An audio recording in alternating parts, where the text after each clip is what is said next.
El inicio del siglo XX alumbra en España una dramática situación social oscurecida durante décadas por las guerras coloniales, los pronunciamientos militares y el régimen de la Restauración, que otorgando al rey amplios poderes y estableciendo el voto censitario limitado a los propietarios, instaura un falso parlamentarismo que excluye del sistema a las capas populares, empujándolas a la marginación.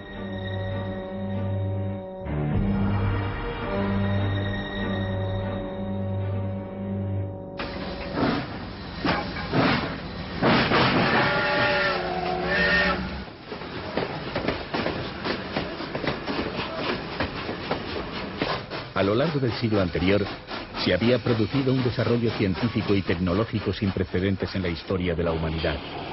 Es la época del hierro, del gas, de la electricidad, de las fábricas.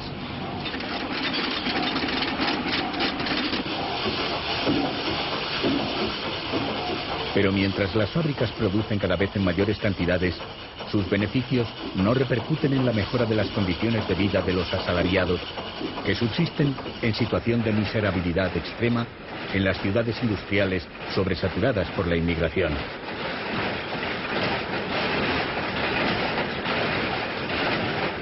El índice de mortalidad infantil es altísimo. La vida media de un obrero, la mitad que la de un ciudadano de clase pudiente. La vivienda era antihigiénica y carísima, y el analfabetismo superaba el 50%, alcanzando aún cotas muy superiores en los sectores humildes de la población.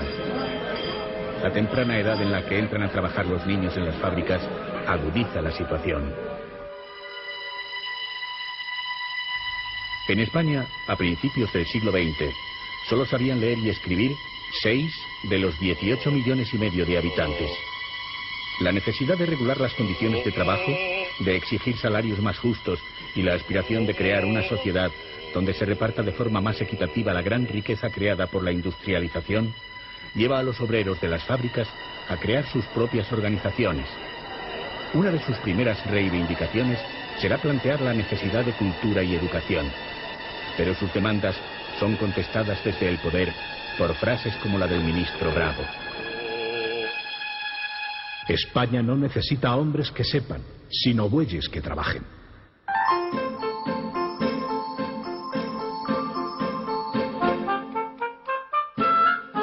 A pesar de que los ciudadanos reclaman la existencia de una instrucción pública, el Estado, empobrecido por las continuas guerras, la corrupción, la burocracia y el atraso de la administración, apenas dedica parte de su presupuesto para la educación.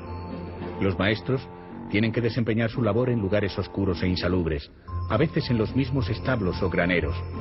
El sueldo era ínfimo, por lo que deben completarlo con otras labores, algunas denigrantes, que nada tenían que ver con su función profesional. El desprecio social consiguiente acuña frases como la de «tiene más hambre que un maestro», dicho vulgar que se utiliza para designar a las personas que viven en la miseria.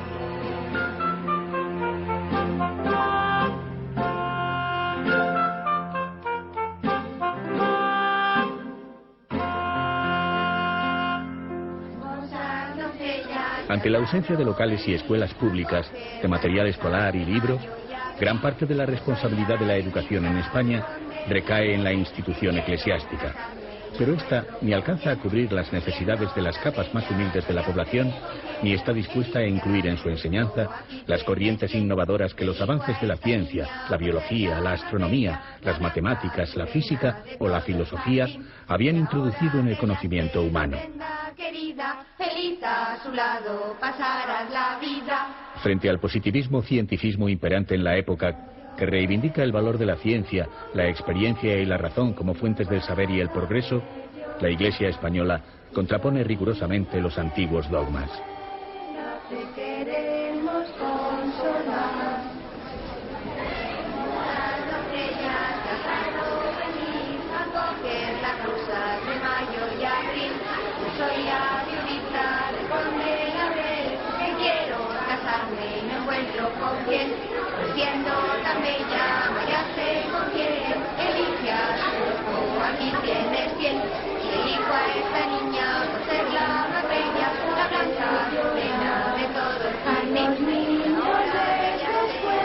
Ante la situación de la instrucción pública y de la enseñanza confesional, Surgen aisladas escuelas privadas de carácter laico y las propias organizaciones obreras crean sus ateneos en los que se imparten clases nocturnas de lectura y escritura.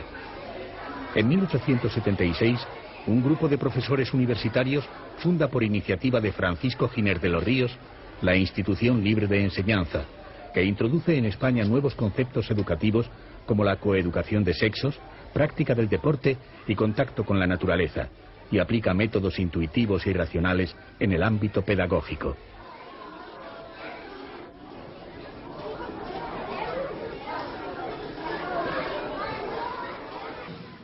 La Iglesia defiende sus tradicionales derechos en materia de educación y reivindica el concordato del Estado español con la Santa Sede para pedir la ilegalización de las escuelas laicas.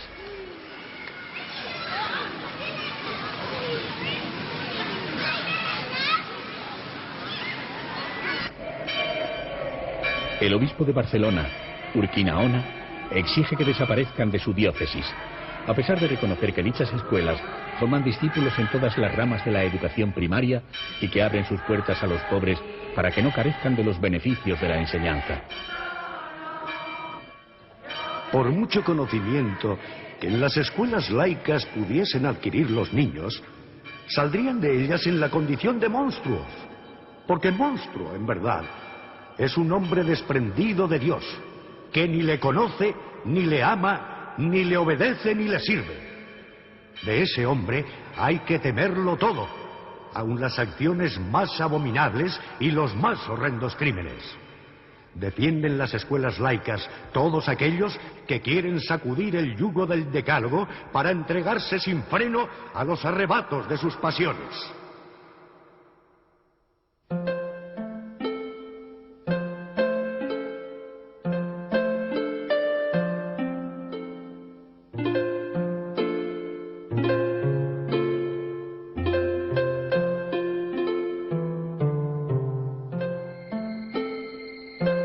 Es en este contexto donde surge en 1901 la actividad pedagógica del fundador de la escuela moderna y propagador de la enseñanza racionalista, Francisco Ferrer y Guardia.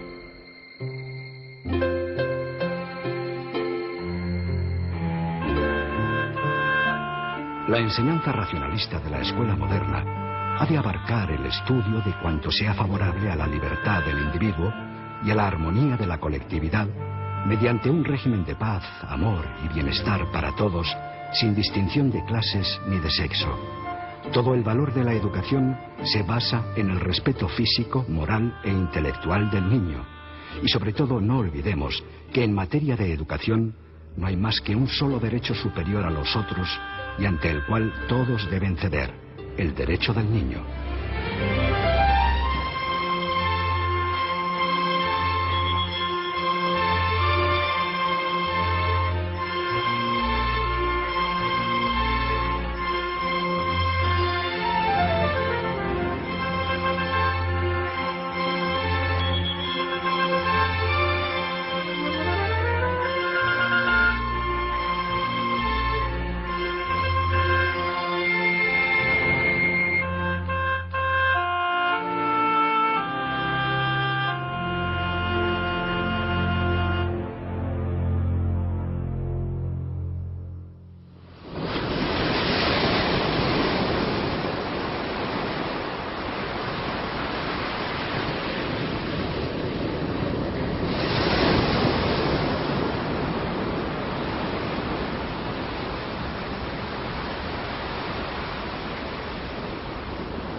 La luz mediterránea inunda la ciudad de Barcelona, pero la claridad de sus calles parece amenazada por una sombra tenebrosa que desde la montaña quiebra su apacibilidad.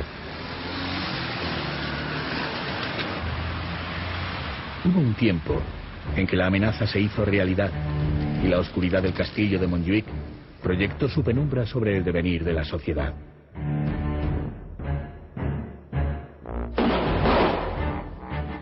Durante todo el siglo XIX y gran parte del XX, sus muros se convirtieron en el símbolo de la represión de cualquier tipo de ideas de evolución y progreso.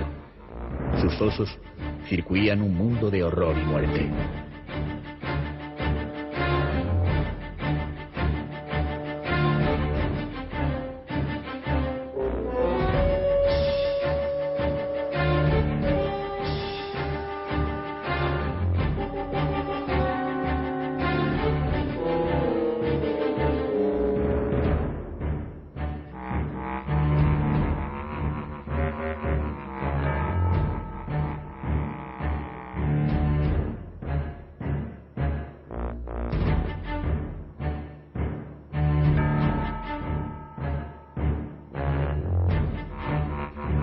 Allí, el 13 de octubre del año 1909, 8 años después de iniciada su actividad altruista en favor de la enseñanza, es fusilado el pedagogo Francisco Ferrer y Guardia.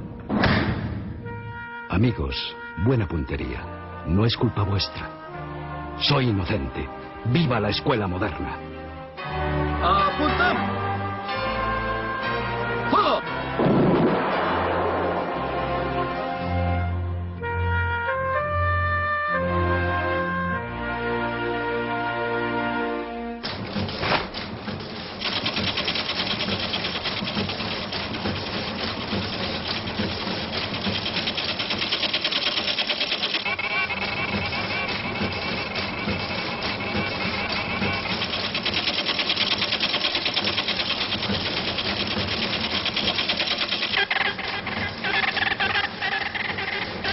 El fusilamiento de Ferrer adquiere pronto gran resonancia. Tanto en el interior del país como en el extranjero se suceden las manifestaciones de protesta por su muerte. En París, la multitud asedia la embajada española. Se valora a Ferrer como mártir del pensamiento y la libertad humana. Y la leyenda negra y el oscurantismo se ciernen nuevamente sobre un rey español, Alfonso XIII, al que se responsabiliza de la ejecución. El intelectual francés Anatole France pide su expulsión de la Sociedad Astronómica de Francia, de la que el monarca era miembro de honor, pues lo considera culpable de asesinato. Numerosas voces de intelectuales se alzan en el mundo contra la monarquía y la Iglesia españolas, a las que equiparan con las de los tiempos de la Inquisición.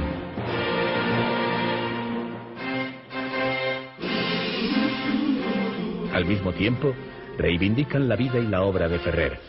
Maurice Maeterlinck une su voz a la protesta de France, y Máximo Gorky dice que Ferrer había sido asesinado porque había sincera y generosamente trabajado en pro de la humanidad.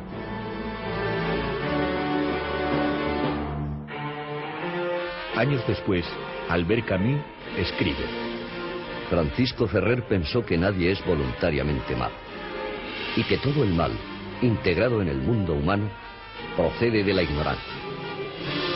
Es por ello mismo que los ignorantes le asesinaron y la ignorancia se perpetúa aún hoy día a través de nuevas e incansables inquisiciones.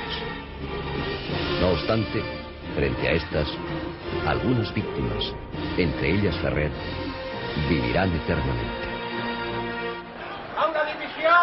En España, la protesta interna contra la ejecución de Ferrer y la represión desatada por el gobierno de Maura se extiende. Al grito de Maura no, las manifestaciones se repiten incesantemente hasta conseguir la caída de Antonio Maura y su gobierno. Se pide el fin de los consejos de guerra y la sustitución de la jurisdicción militar por la ordinaria civil, y se exige la revisión de la sentencia condenatoria de Ferrer, el reconocimiento de su inocencia y que se restituya su nombre y su memoria.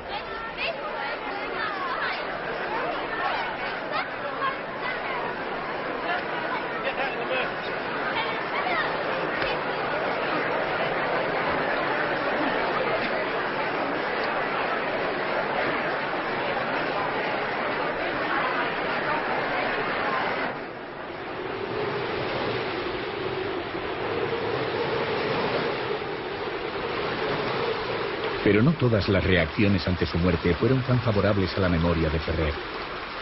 Como impulsados por un extraño resorte, la voz de algunos de los intelectuales españoles de la época, encuadrados en lo que hoy se denomina Generación del 98, adquiere gran virulencia. El rector de la Universidad de Salamanca, Miguel de Unamuno, se distingue en ello publicando distintos artículos en España y en el extranjero. Se fusiló al mamarracho de Ferrer, mezcla de loco, tonto y criminal cobarde. Aquel monomaníaco con delirio de grandeza y erostrastismo, y se armó una campaña ridícula de mentiras, embustes y calumnias. Ferrer era un imbécil y un malvado, y no un inquietador.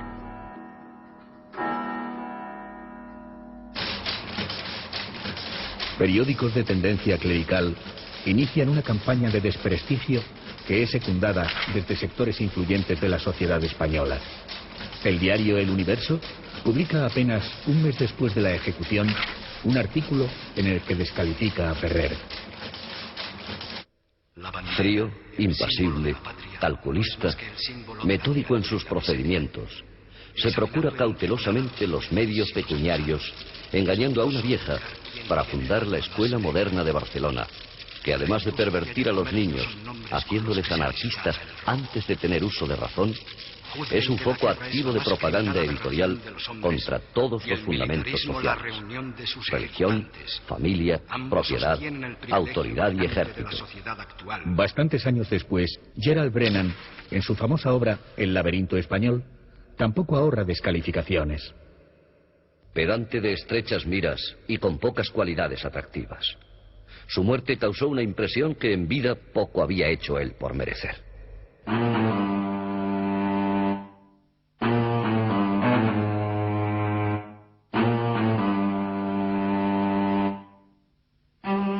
Pero ¿por qué esa desmesura en los ataques? ¿Cuál era la razón por la que Ferrer provocaba tal animadversión en determinados sectores y tanta admiración en otros? ¿Quién era Ferrer? ¿Cuáles eran las razones por las que tras su muerte, durante tantos años, intentaron sepultar su memoria y enterrar su obra en el olvido? 2 años después de su muerte, se publica el libro póstumo de Ferrer, La Escuela Moderna. Fue escrita por Francisco Ferrer en el balneario de Amélie-les-Bains, en el Pirineo francés. En ella repasaba los ideales de su obra y las convicciones que habían encaminado su vida.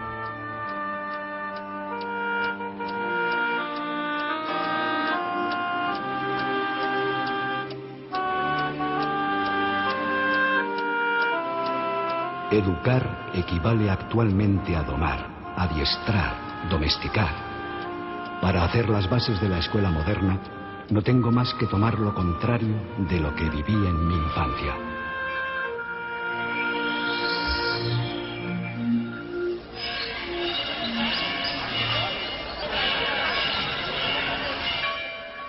Francisco Ferrer y Guardia nace en Alella, provincia de Barcelona, el 10 de enero de 1859, siendo bautizado en su parroquia pocos días después.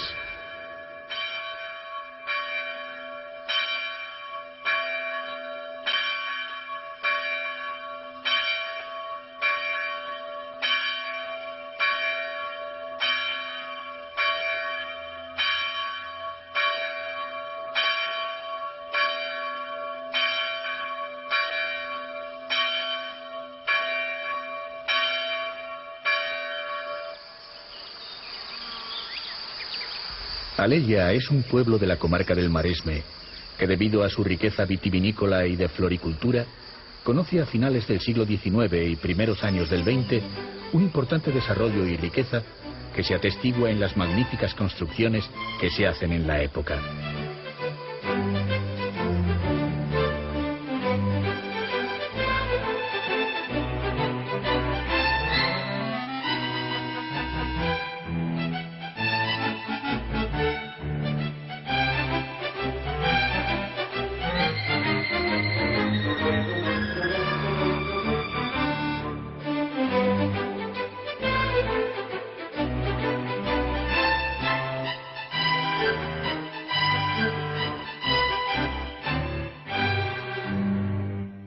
En los alrededores del núcleo urbano se sitúan casas rurales rodeadas de terrenos de cultivo.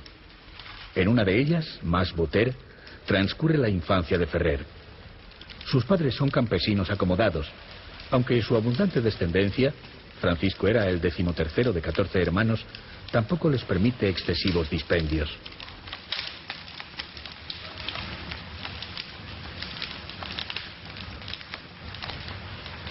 Los padres, de fuertes convicciones religiosas, intentan inculcar desde pequeños a sus hijos un fuerte arraigo en la fe católica. Toda la familia se reúne por la noche para rezar el rosario.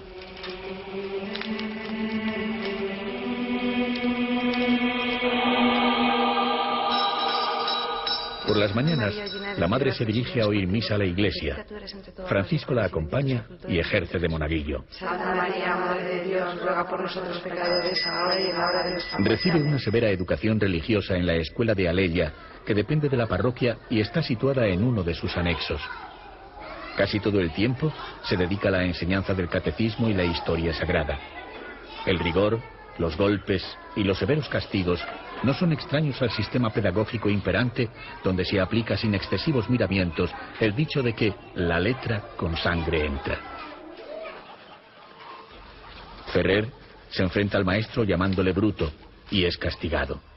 Cambia de escuela y estudia en la vecina localidad de Teia, donde se encuentra con un profesor algo más liberal que le impulsa a seguir estudiando.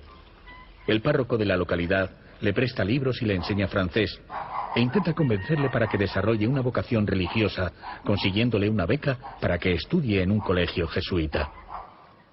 Pero al mismo tiempo que un Ferrer, en el umbral de la adolescencia, comienza a cuestionarse diversos aspectos de la educación religiosa, recibe otro tipo de influencias.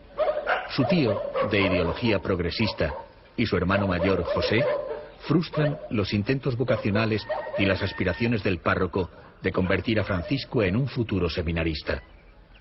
Francisco comparte los trabajos del campo con los estudios y la lectura, pero un nuevo personaje se introduce a través de las convicciones religiosas de los padres en la familia Ferrer.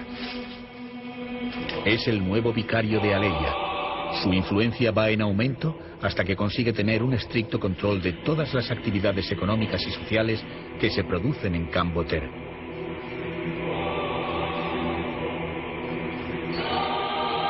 Años después, y tras una discusión acerca del pago de los jornales, los hermanos José y Francisco denuncian ante el arzobispado el papel abusivo que el vicario desempeña en los asuntos de la familia. El párroco de Alella es trasladado. Pero el padre de los Ferrer no aprueba la conducta de sus hijos y ante la repercusión y la magnitud del escándalo que se extiende por toda la comarca, deshereda al primogénito José, mientras que Francisco marcha a Barcelona. Ferrer tiene que abandonar con 14 años en plena adolescencia el domicilio paterno.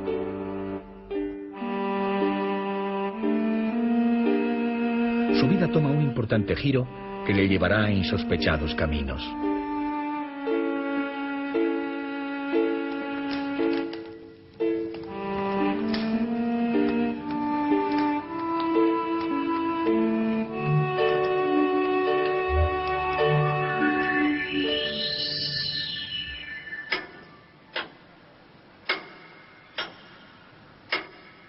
Mi participación en las luchas políticas de fines del siglo pasado sometieron a prueba mis convicciones. Revolucionario inspirado en el ideal de justicia, pensando que la libertad, la igualdad y la fraternidad eran el corolario lógico y positivo de la República, y dominado por el prejuicio generalmente admitido, no viendo otro camino para la consecución de aquel ideal que la acción política, precursora de la transformación del régimen gubernamental, a la política republicana dediqué mis afanes.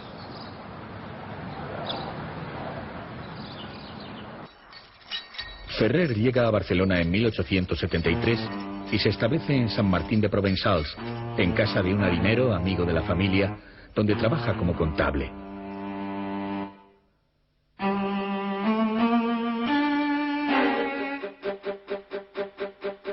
El patrono, de ideales progresistas y republicanos, le inscribe en las clases nocturnas que se imparten en los ateneos obreros. Con toda la fuerza y la ilusión de la adolescencia, con un pensamiento que se va forjando en la admiración al líder republicano Pi Margall, a través de la información de El Diario, periódico que había comenzado a leer en su Alella natal, Ferrer Se enfrenta solo a una gran ciudad en plena ebullición y siente gran entusiasmo ante la proclamación de la República que se había realizado el 11 de febrero, pocas fechas antes de su llegada.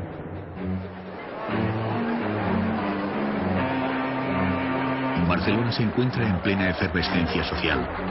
Existen grandes expectativas de cambio hacia una sociedad más justa y mejor. El día 13 de febrero, una gran manifestación obrera recorre sus calles en apoyo de la República y en demanda de la jornada de 10 horas y mejores salarios.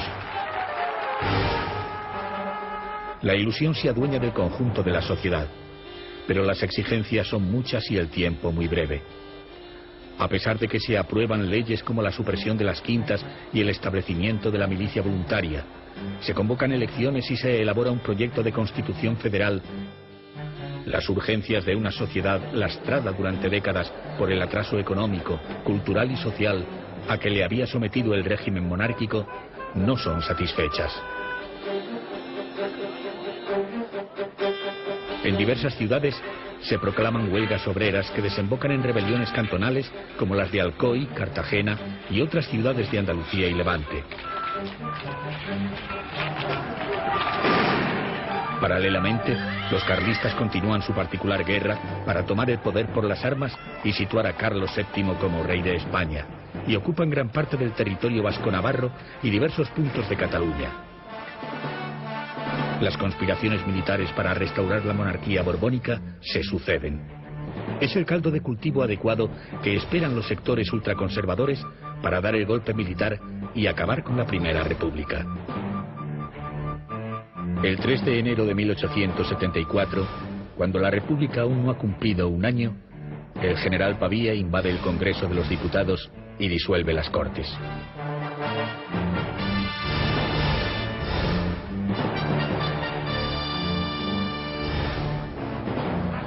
El general Serrano asume el poder. En diciembre, por medio del golpe militar de Martínez Campos, se restaura la monarquía borbónica. Los ideales progresistas y republicanos han de volver a los oscuros pasillos de la clandestinidad.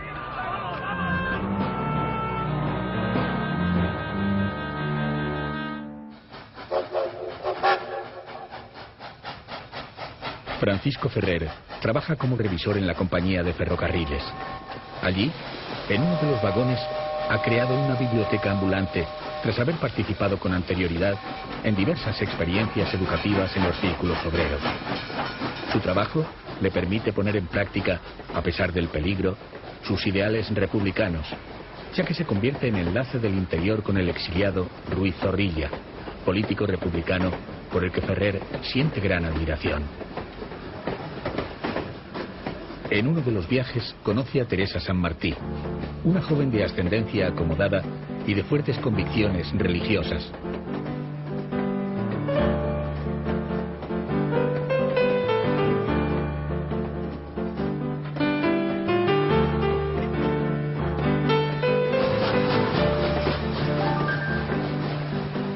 La atracción pronto da paso al enamoramiento y la boda al inicio de una relación tumultuosa que se agudizará años después en el exilio de París, cuando tras el fallecimiento por enfermedad de los dos hijos mayores, Carlos y Luz, con su relación ya muy deteriorada, choquen los principios religiosos y las aspiraciones de una vida más asentada de Teresa con los ideales de un Ferrer que había apartado a las otras dos hijas de la tutela de la madre para que recibiesen una educación al margen de atisbos religiosos. La afrentada madre disparará contra Ferrer, que queda herido. El apasionado amor juvenil ha sido quebrado por la infelicidad y la separación se consuma. Teresa abandonará posteriormente con su hija pequeña Sol, Francia. Teresa conservará celosamente hasta el fin de sus días, en la lejana Rusia, la última carta que le dirige Ferrer. Eres incapaz de indulgente comprensión. No has podido ni querido seguirme en lo que la vida tiene de más atractivo. Yo estaba obligado a escoger otro ideal. Alcanzarás más fácilmente que yo la felicidad.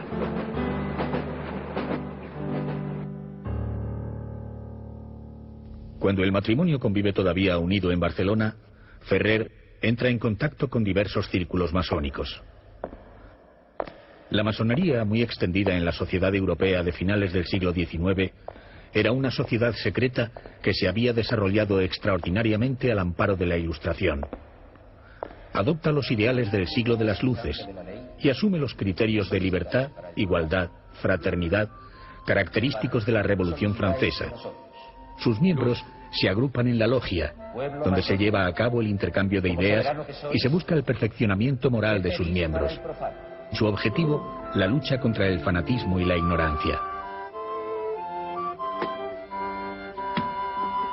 Los orígenes de la masonería se sitúan en los gremios de constructores de catedrales de la Edad Media, y su simbología adopta los elementos materiales que utilizaban estos. Así, la piedra bruta representa al hombre ignorante, sin pulir, que por medio de la instrucción y el conocimiento se transformará en hombre perfeccionado, la piedra tallada. El compás y la escuadra simbolizan el elemento espiritual y material del hombre, y la escuadra exenta la rectitud y la solidaridad que debe haber entre semejantes. Luz, hermano orador, vos como representante de la ley, ¿qué solicitáis para el profano? Luz. Profano, ¿qué solicitáis de nosotros? La masonería cree en un principio creador simbolizado por el delta del universo, el gran arquitecto del mundo. ¿Qué pedís para el profano? Luz. La luz le será dada al tercer golpe de mallete que parta del origen.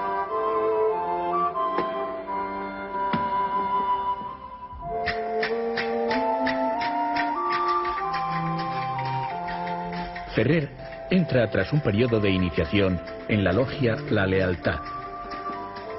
En una reunión de librepensadores conoce y entabla amistad con otro masón, Anselmo Lorenzo, tipógrafo de ideales anarquistas, fundador del periódico Solidaridad y promotor de congresos obreros e introductor de la primera internacional en España. La amistad se mantendrá a lo largo de su vida. Las actividades políticas de Ferrer en el ferrocarril, donde esconde a republicanos clandestinos, son descubiertas y es trasladado de línea férrea. Después, participa en el pronunciamiento republicano de Santa Coloma de Farnés, alentado por Ruiz Zorrilla y conectado con el del general Villacampa en Madrid.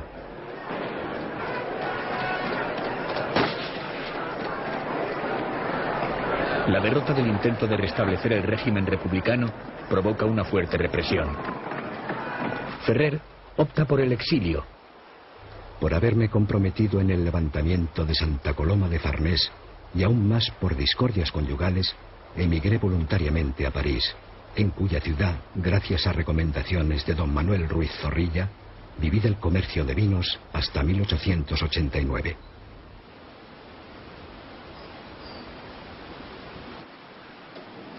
La experiencia adquirida durante mis 15 años de residencia en París me convencieron de que el problema de la educación popular no se hallaba resuelto y, no estándolo en Francia, no podía esperar que lo resolviera el republicanismo español, toda vez que siempre había mostrado deplorable desconocimiento de la capital importancia que para un pueblo tiene el sistema de educación.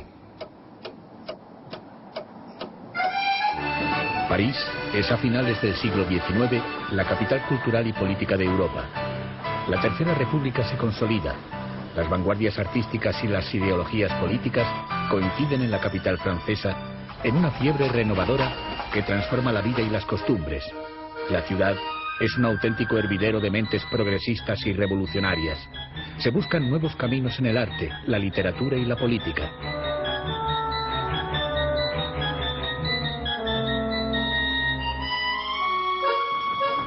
Ferrer, después de trabajar como comerciante de vinos, se emplea como gerente en un restaurante del barrio latino. Se instala en una casa de la calle Vichet. Su familia se une a él con las conocidas dramáticas consecuencias posteriores.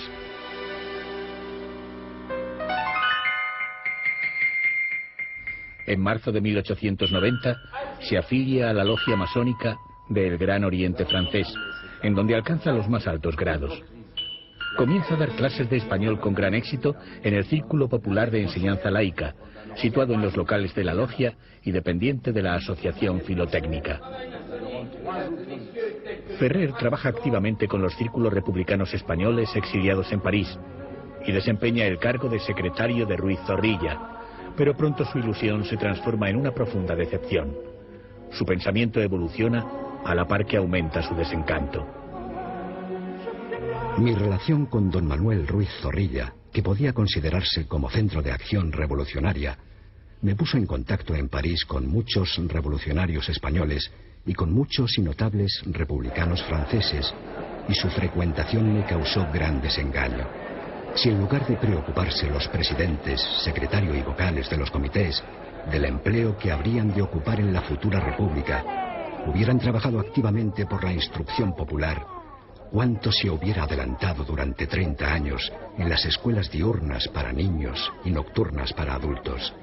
¿Se limitaría el pueblo a promover motines por la subida del precio del pan, sin rebelarse contra las privaciones impuestas al trabajador a causa de la abundancia de lo superfluo de que gozan los enriquecidos con el trabajo ajeno?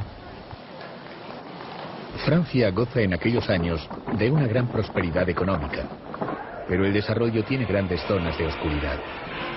En el París brillante y bohemio, las sombras de la marginación y de la pobreza asolan gran parte de sus barrios. Esta situación es común a la de otros países europeos, donde el hambre y la miseria extremas rodean a las escasas capas sociales que concentran las abundantes riquezas. Contra la violencia de la desesperación propagada por algunos sectores anarquistas, se alzan otras voces revolucionarias.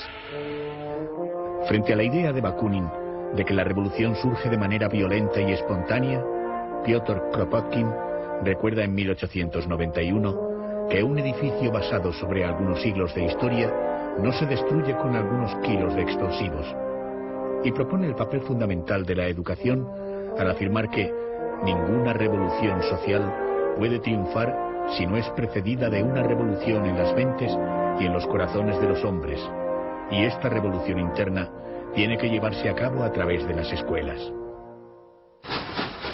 Bajo su iniciativa, se crea en 1898 el Comité Pro Enseñanza del que forman parte Tolstoy, los hermanos Reclus, Graf, Malato. Estas atractivas premisas coinciden con las preocupaciones de Ferrer, que profundiza en los problemas de la educación y entra en contacto con el grupo de ideólogos anarquistas. Recibe la influencia de los aires renovadores de la educación de la época y sigue con interés el proceso educativo de la Tercera República Francesa.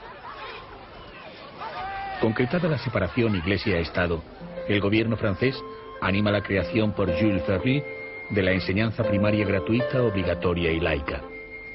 Ferrer admira el cambio producido y la libertad en cuanto a materia religiosa, pero pronto, al ver la evolución de la enseñanza pública francesa, su fascinación se torna en desánimo. Comprueba que los antiguos vicios educativos no han sido erradicados, sino tan solo sustituidos. Dios es reemplazado por el Estado, la virtud cristiana por el deber cívico, la religión por el patriotismo, la sumisión y la obediencia al rey, al aristócrata y al clero, por el acatamiento al funcionario, al propietario y al patrón. Pero hay una institución no estatal que deja profunda huella en el pensamiento de Ferrer: el orfanato de Saint-Bui, cerca de París, dirigido por el educador anarquista Paul Robin. Este pedagogo se propone probar que un niño no debe estar predestinado a llevar una vida ignorante y desgraciada por causa de la miseria de sus padres.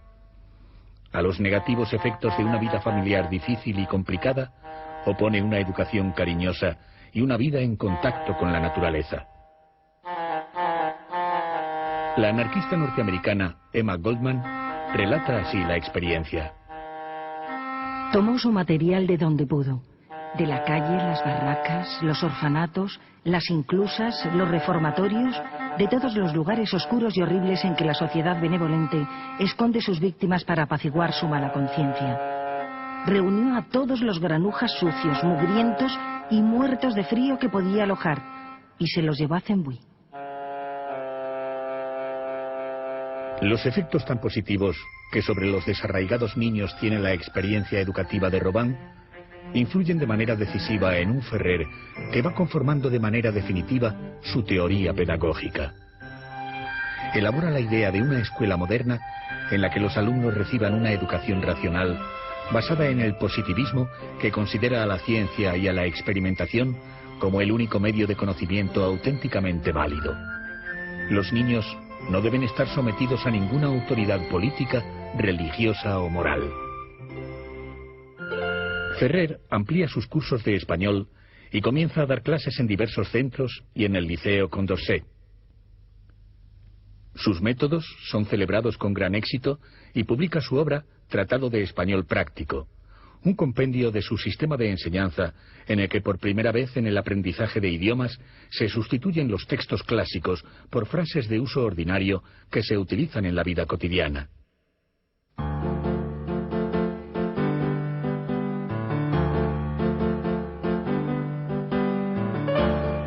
Entre sus alumnos, dos personas adquieren en su vida especial relevancia. La maestra Leopoldine Bonnard, a la que se une sentimentalmente y con la que tiene un hijo, Riego, y Ernestina Menieux, una mujer profundamente católica, de familia acaudalada. A pesar de las distintas convicciones en materia religiosa, la amistad, la confianza y la lealtad son mutuas. Ernestina, sensible a los problemas sociales de la infancia, comparte los ideales educativos de Ferrer. A su muerte, lega una considerable fortuna para que éste disponga de los medios económicos necesarios para poder llevar adelante sus proyectos.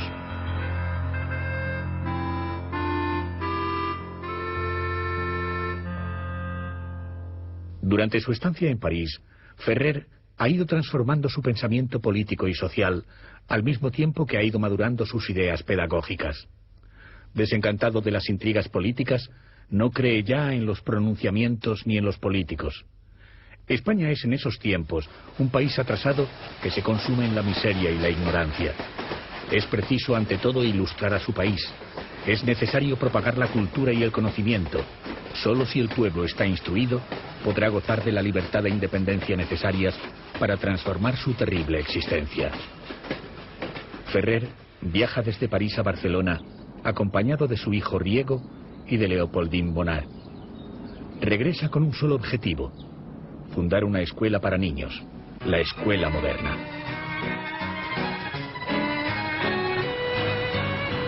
La Barcelona que se encuentra Ferrer a su regreso poco tiene que ver con la que años antes abandonó. La ciudad ha acometido un gran desarrollo urbanístico y se ha extendido considerablemente. Bellos y lujosos edificios se construyen en las nuevas calles con las técnicas más avanzadas y los estilos más vanguardistas. Pero la transformación es más aparente que real. Mientras las formas avanzan, la sociedad languidece. Un dato lo avala. En una Barcelona en plena fiebre arquitectónica, no se construye un solo edificio destinado a ser escuela pública. La situación de la enseñanza sigue siendo calamitosa.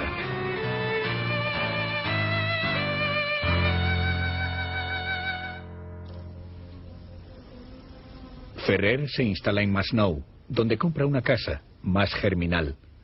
Allí se reúne con sus dos hijas mayores y con su hermano José y su familia, que regresan de su emigración a Australia.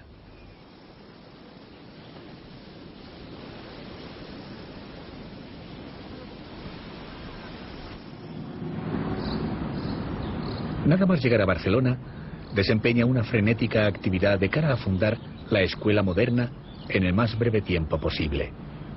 Encuentra un local en la calle Bailén y fija allí la sede de la escuela. Constituye el patronato de la escuela moderna, atrayendo a catedráticos de reconocido prestigio en la Universidad de Barcelona, como el naturalista Odón de Buen, el médico Martínez Vargas o el rector de la universidad Rodríguez Méndez, científicos como el biólogo Ramón y Cajal, personas de gran cultura como Anselmo Lorenzo, que traduciría numerosas obras para su edición por la escuela moderna, o profesores muy valorados en los ambientes obreros como Salas Antón y Cristóbal Litrán. Nombra directora del centro a Clémencie Jacquinet, pedagoga francesa con experiencia en el campo educativo en diversos países, que había sido alumna de Ferrer en los cursos de idiomas. Al fin, el 8 de septiembre de 1901, Dotadas las aulas de los medios más modernos, las clases comienzan con 30 alumnos, 18 niños y 12 niñas.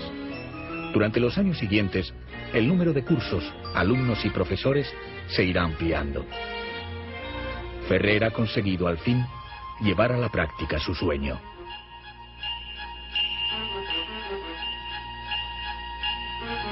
Mi plan es que la escuela sea de primera enseñanza, mixta, es decir, de niños y niñas juntos como en Saint-Puy, y tal como entiendo ha de ser la escuela del porvenir. Si durante el día servirá de escuela para niños, servirá de noche para los adultos, dando cursos de francés, inglés, alemán, taquigrafía y contabilidad.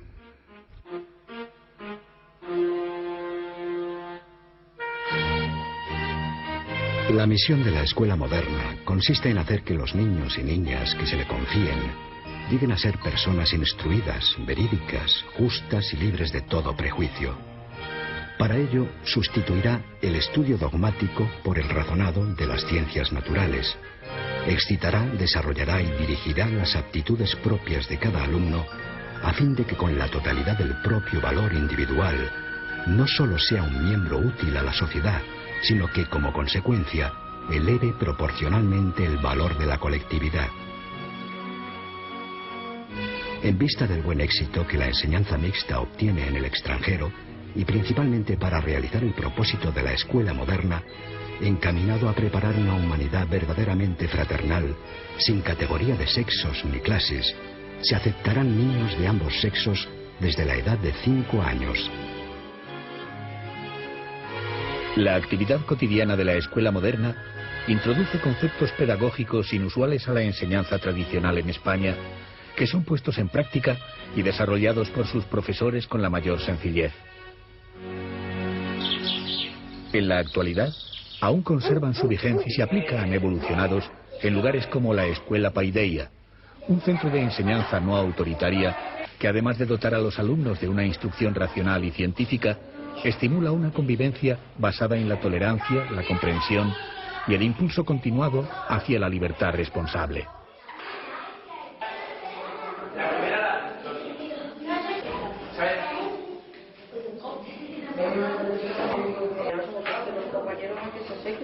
La coeducación de sexos no era nueva en España, pero debido a las imposiciones sociales apenas se había llevado a cabo.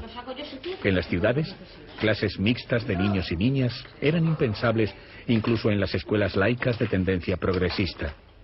Ferrer, desafiando la estricta y atrasada moral de la sociedad que le rodeaba, la pone en práctica desde el inicio, señalando la problemática de la mujer en la sociedad y la necesidad de la ciencia y el conocimiento para poder superar la situación.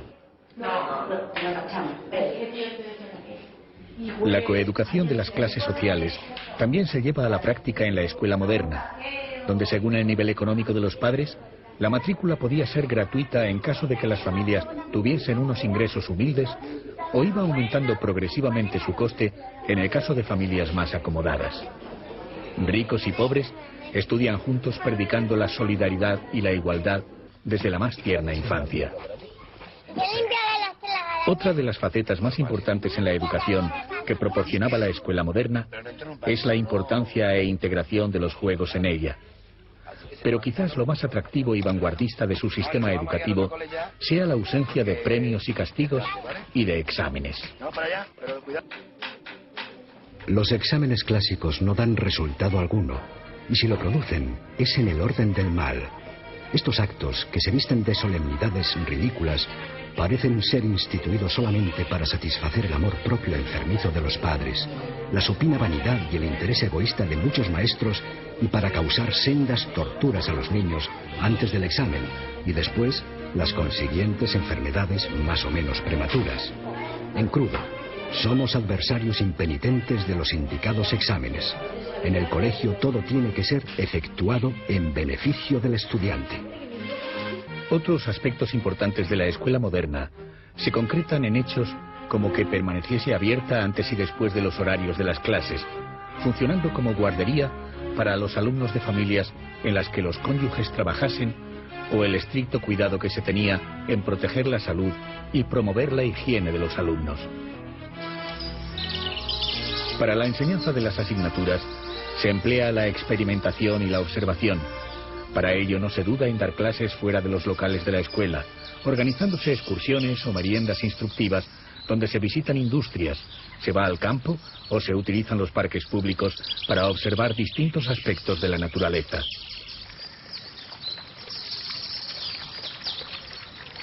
Jardines y plazas se usan también los domingos y las fiestas para llevar a cabo lo que Ferrer denomina las misas de la ciencia o de la razón.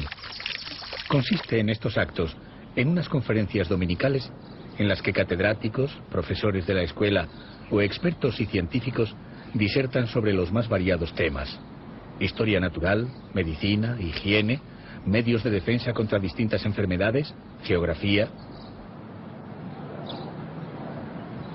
El éxito acompaña la iniciativa y un heterogéneo y muy numeroso público acude a los actos, lo que acaba por desesperar a las autoridades eclesiásticas, que en absoluto ven con buenos ojos las actividades de la escuela, y menos en domingo, cuando ellos tienen sus propios actos religiosos.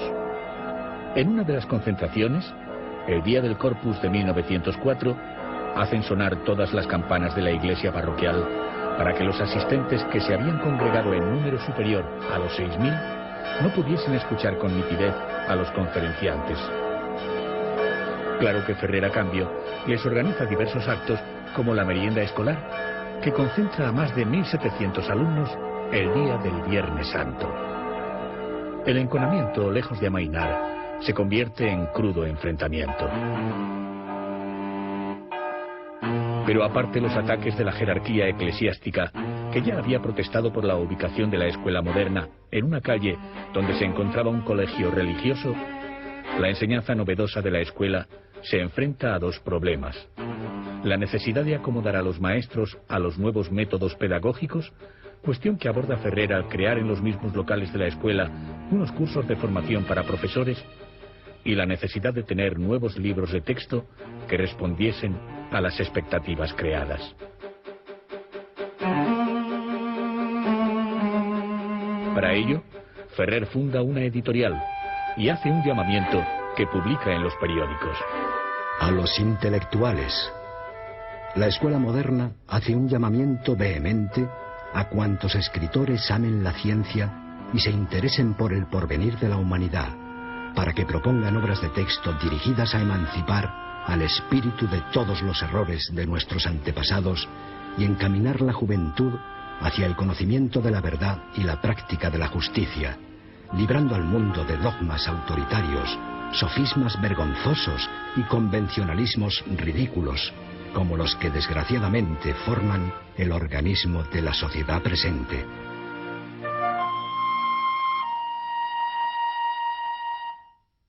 La editorial de la Escuela Moderna publica libros de autores españoles o traduce, gracias a la ingente labor de Anselmo Lorenzo, obras de autores extranjeros, en todas las ramas de la educación y la ciencia. Uno de los libros que más aprecian los alumnos es Las aventuras de Nono, que cuenta los avatares de un niño de 9 años que vive en autonomía, un país en el que conviven pacíficamente niños de todas las razas y donde el dinero no tiene ningún valor. La paz y la felicidad caracterizan esta sociedad en contraposición con la que se da en Argirocracia, otro país representante de la sociedad real, donde se pelea por el dinero y existen amos y criados, guardianes y ladrones, desgracias, lamentos, infelicidad y cárceles.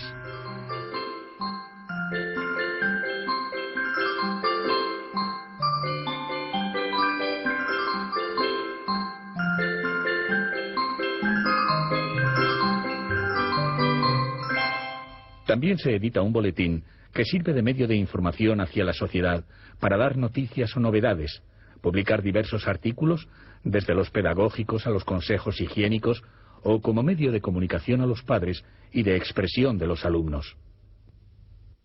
Según pasa el tiempo, la labor de la escuela moderna se va extendiendo. El número de alumnos aumenta cada año. Se abren escuelas modernas en Barcelona y pueblos periféricos, extendiéndose después a toda Cataluña. También se crean establecimientos en Madrid, Valencia, Palma, Sevilla, Málaga, Granada, Cádiz, Córdoba, e incluso la influencia llega al extranjero a países como Portugal o ciudades como Ámsterdam, Lausana o Sao Paulo.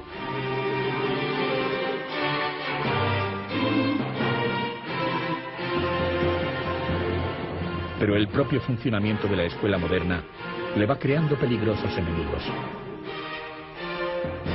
La enseñanza que propaga no es una enseñanza aséptica.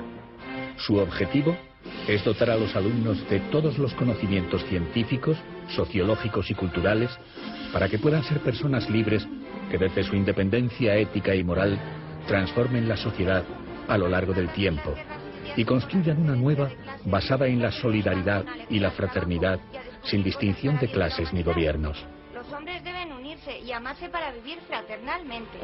Ferrer tiene que mantener un difícil equilibrio, compatibilizar la libertad del alumno con la visión ideológica que él tiene del mundo. Cuando en los boletines aparecen algunas redacciones de alumnos, sus detractores le acusan de dogmatismo. Y abusar de la libertad y del bienestar, sino que disfrutando todos de un alto grado de civilización, reinaría la cordialidad. Todos serían amigos, y seguramente la ciencia adelantaría muchísimo más, por no haber guerras ni entorpecimientos políticos. A pesar de que Ferrer cuenta con poderosos enemigos, la escuela moderna continúa su marcha y sigue extendiéndose. Pero en pleno apogeo, un inesperado hecho cambiará su suerte. El 31 de mayo de 1906, en la iglesia de los Jerónimos de Madrid, se celebra la boda del rey Alfonso XIII y Victoria Eugenia de Battenberg. Introducido entre los periodistas que cubren la información en la iglesia, Mateo Morral observa expectante. Días antes ha grabado en un árbol del vecino Parque del Retiro una amenazante inscripción.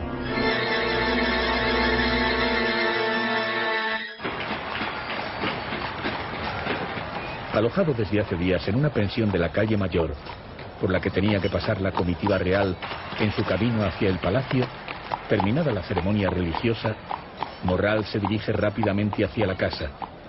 Al pasar la carroza real, un ramo de flores cae.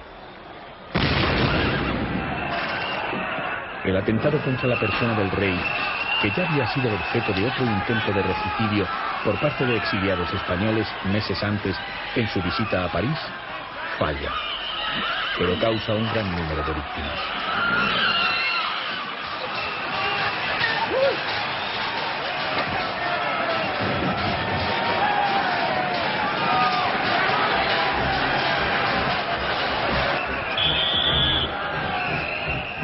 Mateo Morral escapa y se refugia en la dirección del periódico El Motín, donde solicita ayuda al periodista José Atkins.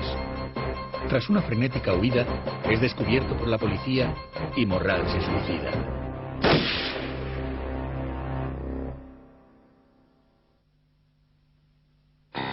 José Atkins es detenido por haberle prestado ayuda en su fuga. Pero esta detención no es la única. Morral es el bibliotecario de la escuela moderna.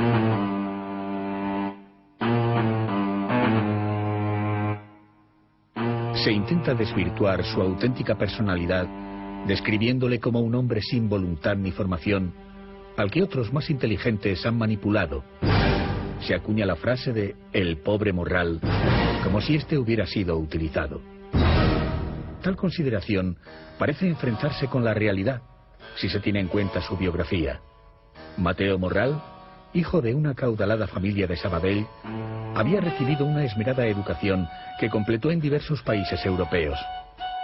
No parece ser la manipulación lo que mueve la acción de Morral, sino la consideración propia de las ramas violentas del movimiento anarquista de que solo la eliminación física del monarca como representante máximo del Estado podría cambiar la situación política y social en España. Pero muchas otras corrientes anarquistas rechazaban la violencia que tanto daño les causa. Durante los fines del siglo XIX y primeros años del XX, los atentados violentos y el terrorismo asolan diversas ciudades europeas, y en especial Barcelona, donde se producen distintos actos terroristas, algunos de extraña procedencia. Estas acciones desvirtúan el mensaje anarquista y solo sirven de justificación a las autoridades para ejercer una indiscriminada y brutal represión en los ambientes progresistas y en el movimiento obrero. La cárcel y la ejecución de militantes revolucionarios, en su mayor parte inocentes, es el último eslabón de una cadena de dudosos orígenes. A pesar de que Ferrer defiende vías pacíficas para la transformación social, el simple hecho de que Morral hubiese trabajado en la escuela moderna vale para inculparlo. Ferrer es detenido y encarcelado en la cárcel Modelo de Madrid, donde pasará encerrado en espera de juicio cerca de un año. Las escuelas modernas son inmediatamente clausuradas por orden gubernativa. Ferrer se enfrenta a una petición de condena de pena de muerte. Soy inocente. Los jueces, no teniendo pruebas de mi culpabilidad, buscan saber solamente si yo soy o no anarquista. Parece que esto les es suficiente para hacerme condenar. Tratan de saber incluso si tuteo o no a las personas, como si esto fuera una prueba de culpabilidad.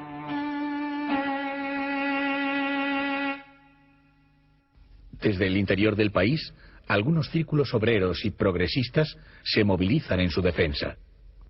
El maestro y periodista anarquista Federico Urales se encarga de hacer las gestiones en medios jurídicos para intentar conseguir su libertad. También lo hace Alejandro Lerroux, líder del partido Unión Republicana, a quien Ferrer había conocido bastante tiempo atrás en una reunión de librepensadores y de quien rechazó el ofrecimiento de entrar en política, que le proporciona abogados para su asistencia, al mismo tiempo que inicia una campaña de artículos en los diarios El Progreso y La España Nueva. En el exterior, rápidamente se organiza la solidaridad. El 2 de diciembre de 1906, en el aula magna del Ateneo Romano, el prestigiado profesor universitario y criminalista César Lombroso califica a Ferrer de el nuevo mártir del libre pensamiento y de la libertad humana. Por fin, el 10 de junio de 1907, se celebra el juicio. Francisco Ferrer es declarado inocente. Es liberado tras pasar 13 meses en prisión. Sus bienes le son restituidos, pero las escuelas modernas permanecen clausuradas por las autoridades. Ferrer solo puede recuperar la editorial. Vuelve a publicarse el boletín. Decíamos ayer, nunca con mayor oportunidad que en la ocasión presente, al dar a luz el primer número de la segunda época de nuestro boletín, podríamos emplear esta histórica frase: la escuela moderna continúa su marcha sin rectificar procedimientos, métodos, orientaciones ni propósitos.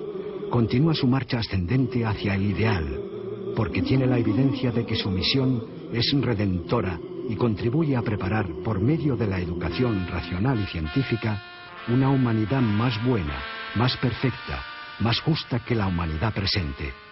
Esta se debate entre odios y miserias. Aquella será el resultado de la labor realizada durante siglos para la conquista de la paz universal. Ferrer se reúne con Soledad Villafranca, también colaboradora de la escuela moderna, que desde tiempo atrás es su nuevo amor, y a la que desde la cárcel había escrito reiteradamente, incluyendo algunos poemas.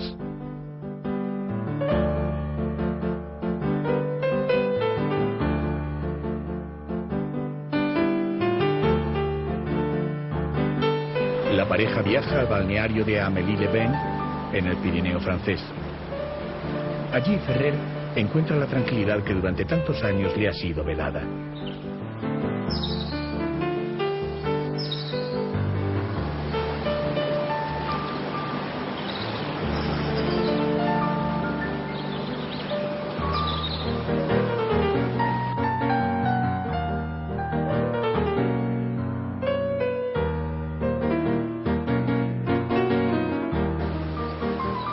En esos días apacibles, escribe, con la colaboración de Anselmo Lorenzo, que se ha reunido con ellos, la obra La Escuela Moderna, en la que sintetiza su teoría y resume la actividad práctica llevada a cabo durante los 5 años de actividad pedagógica. Viaja después por Europa, desarrollando una intensa actividad e intensificando los contactos necesarios para poder crear la Liga Internacional para la Educación Racional de la Infancia, que con sede en París crea en 1908 para intentar introducir en la enseñanza de todos los países las ideas de ciencia, de libertad y de solidaridad. En su programa se proponen debates, estudios y trabajos para mejorar la educación intelectual, física y moral de la infancia, los fines y los medios más adecuados para que el niño desde su libertad tuviese acceso al conocimiento y pudiese tener un desarrollo armónico. La Liga hace un llamamiento a que participen en su seno a todos los intelectuales con preocupaciones pedagógicas. En este periodo, Ferrer sigue colaborando activamente con el movimiento obrero de Barcelona, participando en la fundación o dando aportaciones económicas al grupo Solidaridad Obrera o a revistas como las editadas por el grupo Tierra y Libertad, de la misma manera que lo había hecho años antes en La Huelga General, en cuyas páginas escribió artículos con el seudónimo Cero, nombre que había adoptado tiempo atrás cuando ingresó en la masonería. Ferrer se halla en Londres cuando recibe un mensaje de su hermano José comunicándole que su esposa y su hija están gravemente enfermas. Ferrer se encamina hacia Mas Germinal. No puede adivinar que ese viaje a Cataluña le traerá fatales consecuencias.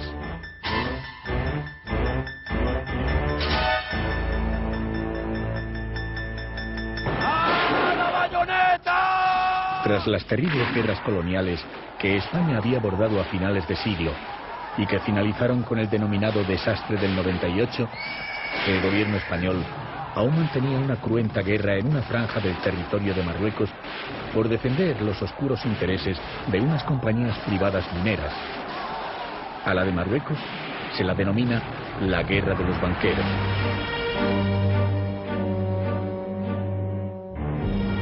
Pero las guerras cuestan muchas vidas, y estas son fundamentalmente de la clase obrera.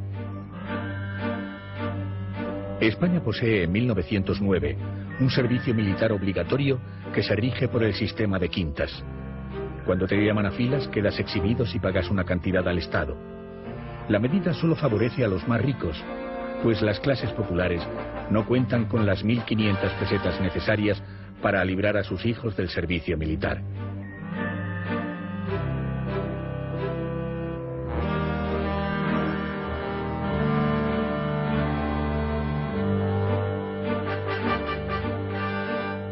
El gobierno moviliza a jóvenes y reservistas, muchos de ellos padres de familia.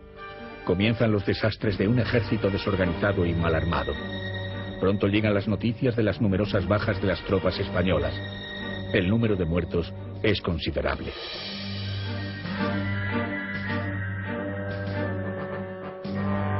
Las protestas populares contra la guerra arrecian. El día 26 de julio de 1909, ante otro embarque más de tropas, las mujeres concentradas para despedir a sus hijos o familiares inician una revuelta para impedirlo. La rebelión se extiende por Cataluña y se convierte en insurrección.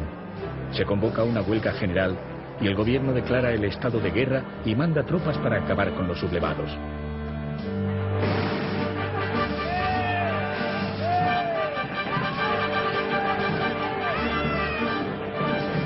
Aunque el movimiento es espontáneo y ningún grupo patrocina formalmente la huelga, se crea un comité con participación de anarquistas, sindicalistas, socialistas y lerrouxistas para la coordinación de las movilizaciones.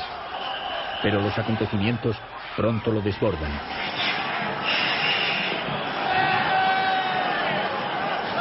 En plena lucha, la protesta también deja paso a terribles excesos. 112 edificios son incendiados, de ellos 80 religiosos. El descontrol se ceba en una iglesia católica demasiado identificada con un poder político que oprime y masacra a las clases populares. Las autoridades acaban con la revuelta que pasará a la historia con el nombre de la Semana Trágica. Hubo 3 muertos entre la tropa y 3 sacerdotes asesinados.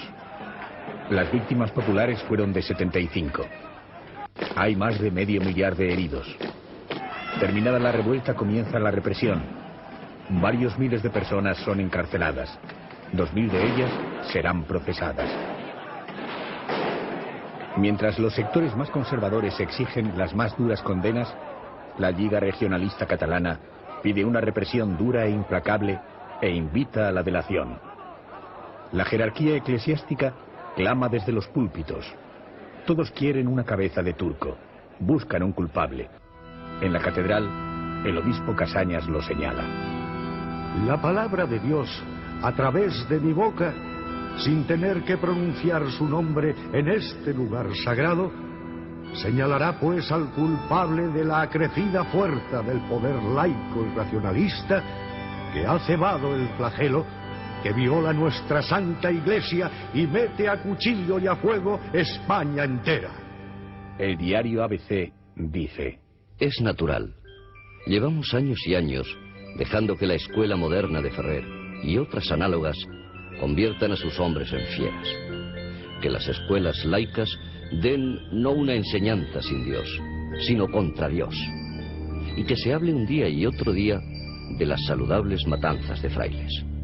Se empieza a propagar por parte de medios gubernamentales que encuentran eco en la prensa afín que en la revolución ha tenido parte no escasa el célebre profesor laico Ferrer y Guardia, con dinero que trajo de Francia.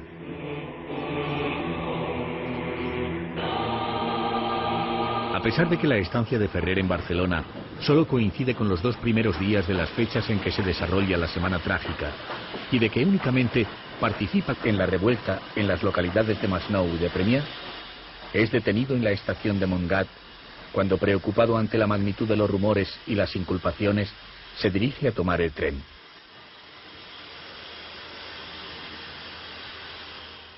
Se le acusa de jefe de la rebelión y se pide para él la pena de muerte. Se requisan todos los bienes de su casa, más Germinal, y se detiene a su familia, desterrándola por orden gubernativa a no menos de 245 kilómetros de Barcelona.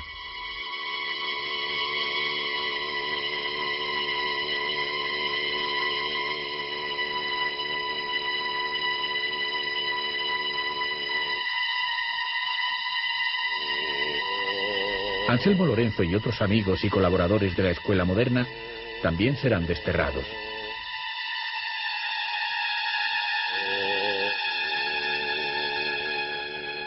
Ferrer se enfrenta nuevamente a un proceso fomentado desde el poder.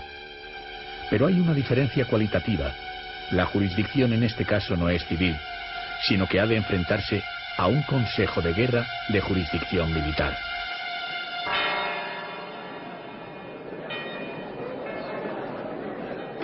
El miedo invade Barcelona.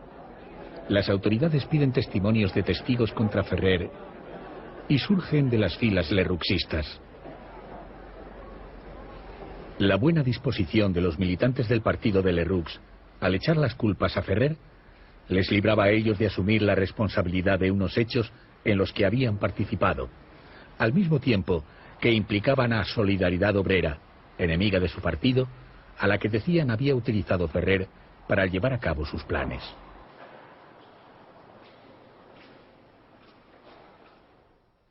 Lerroux, mientras tanto en Sudamérica, no se compromete en defensa de Ferrer, haciendo gala del oportunismo político y la falta de escrúpulos que caracterizaría su paso a la historia.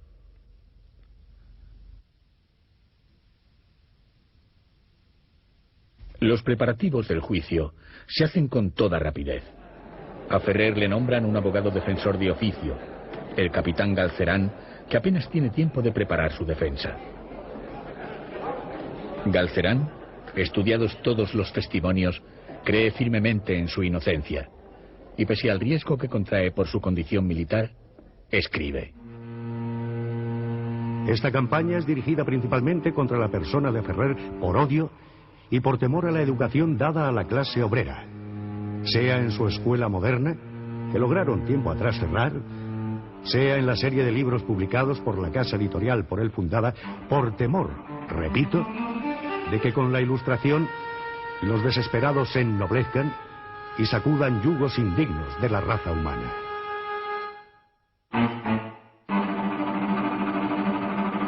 El 9 de octubre se celebra el Consejo de Guerra. Ferrer es condenado a muerte. El día 12 el gobierno ratifica la sentencia y Ferrer es trasladado a Montjuic.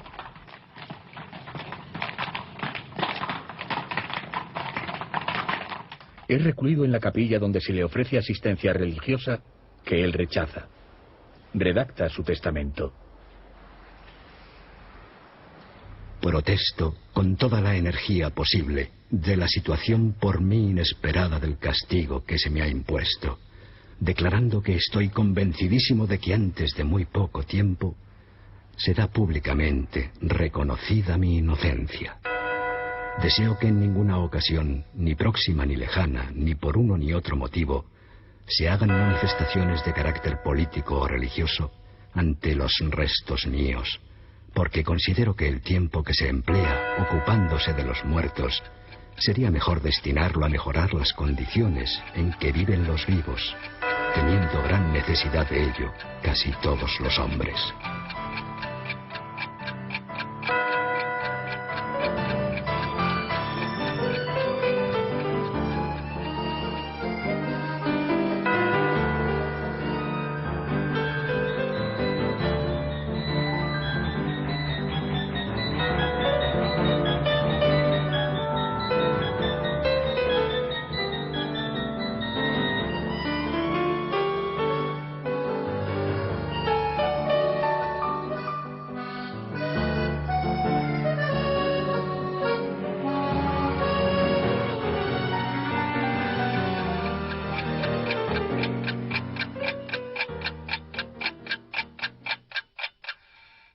El día 13, Ferrer es fusilado. Tras su muerte nace el mito. Como dice William Archer, toda la vida activa de Ferrer habría hecho menos daño al catolicismo español que el que le hace en la actualidad la mera mención de su nombre.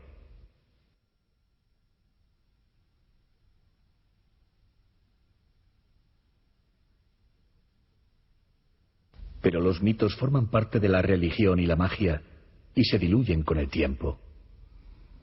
A las fuerzas convergentes del poder político y religioso que propiciaron la muerte de Ferrer, les preocupaba más su práctica, su obra, que la posible veneración que pudiese generar su holocausto. Se tenía miedo al mito, pero terror al hombre. Ferrer, premonitoriamente, pareció advertirlo. La autoridad de una obra se mide por su valor como experiencia moral, por consiguiente por su duración, de la que depende su resultado. Si mi escuela permanece definitivamente cerrada, no habrá sido sino un esbozo, una interrogación sin respuesta.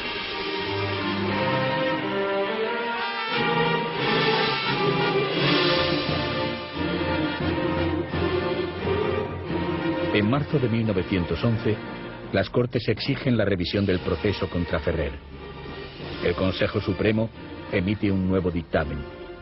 No había pruebas de que algún rebelde hubiese actuado bajo las órdenes directas de Ferrer. Ferrer es declarado inocente. Cambó explica. No pidieron el indulto de Ferrer los elementos del Partido Radical. Fueron en el sumario sus acusadores. No lo pedimos los que éramos neutrales en la contienda. No pidió nadie el indulto de Ferrer. Si culpa hay por el fusilamiento de Ferrer, culpa es de todo el cuerpo social, principalmente de Barcelona. Todos los ciudadanos de Barcelona hemos fusilado a Ferrer no pidiendo su indulto. Años más tarde, algunos de los intelectuales que tanto encono expresaron tras el proceso rectifican su posición. Unamuno reflexiona mucho después. Sí, hace años pequé gravemente contra la santidad de la justicia. El inquisidor que llevamos los españoles dentro me hizo ponerme al lado de un tribunal inquisitorial que juzgó por motivos secretos y siempre injustos y buscó luego sofismas con que cohonestarlo. Las experiencias educativas de Ferrer fueron aplicadas tras su muerte. En diversos países de Europa y América se fundaron distintas escuelas modernas.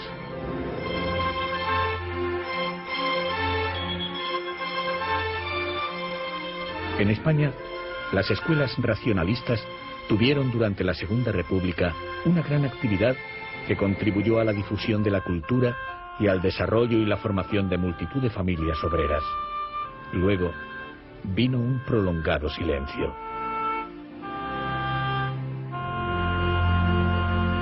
Han pasado largos años. Hoy, un monumento a Ferrer, réplica del erigido a su muerte en Bruselas, se alza en las laderas de Montjuïc. Afortunadamente, la enseñanza ha avanzado de manera considerable, aunque aún presenta toda una índole de problemas por resolver. Quizás aún hoy, casi un siglo después, tengan vigencia algunas de las ideas que Francisco Ferrer supo llevar a la práctica. Diversos problemas que él abordó, como la competitividad desde la más tierna infancia o el sometimiento de los alumnos a temibles exámenes que decidirán apenas superada la adolescencia el futuro de sus vidas, o la imposición de programas por medio de una rígida disciplina, o la consideración del dinero como bien supremo, o la mejora permanente de la calidad de la enseñanza.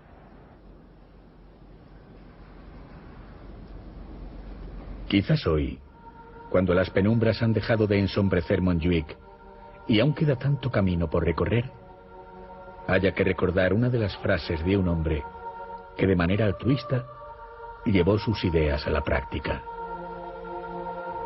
Si se quiere un porvenir de fraternidad, de paz y de dicha, dirigíos a vosotros mismos, los que sufrís el régimen actual, y fundad escuelas en que podáis enseñar libremente todas las verdades conquistadas.